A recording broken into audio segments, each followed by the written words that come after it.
Media से गुफ्तगू में director election commission Nadeem Qasim ने बताया कि अब तक इलेक्शन कमीशन को 832 नशिस्तों के नताइज मौसूल हुए हैं। कौमी असेंबली में तहरीक इंसाफ की 114 नशिस्तें हैं। मुस्लिम लीग नून 63 नशिस्तों के साथ दूसरे और पीपल्स पार्टी 43 नशिस्तें लेकर तीसरे नंबर पर मौजूद है। बलोचिस्तान के दूर दराज इलाकों से 8 नताइज आना अभी बाकी है। पाकिस्तान पीपल्स पार्टी पार्लियामेंटेरियंस को अगर देखा जाए तो उनके पास नेशनल असेंबली के अंदर 43 सीट्स जो हैं वो उनको मिली हैं।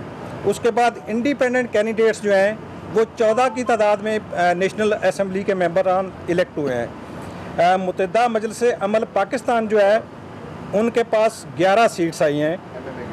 मुत्तहिदा कौमी मूवमेंट पाकिस्तान जो है उनकी 6 सीट्स हैं।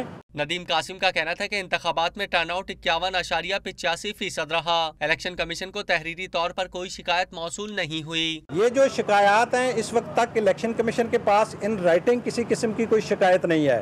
ये जो रिकाउंटिंग की एप्लीकेशंस हैं या छोटी मोटी एप्लीकेशंस हैं इस वक्त रिटर्निंग ऑफिसर के पास सबमिट की जा सकती हैं। फॉर्म 45 के हवाले से इलेक्शन कमीशन के पास इन राइटिंग कोई कंप्लेंट नहीं है। डायरेक्टर इलेक्शन कमीशन ने बताया कि पंजाब असेंबली में नून लीग 127 नशिस्तें लेकर सरे फहरिस्त है। पीटीआई की 123 सीटें हैं। सिंध में पीपल्स पार्टी की 74 और तहरीक इंसाफ की 22 नशिस्तें हैं। खैबर पख्तूनख्वा में तहरीक इंसाफ 67 और एमए में 10 नशिस्तों के साथ दूसरे नंबर पर मौजूद है। बलोचिस्तान में अवामी पार्टी 14 नशिस्तों के साथ पहले और एमए में 9 नशिस्तों के साथ दूसरे नंबर पर मौजूद है।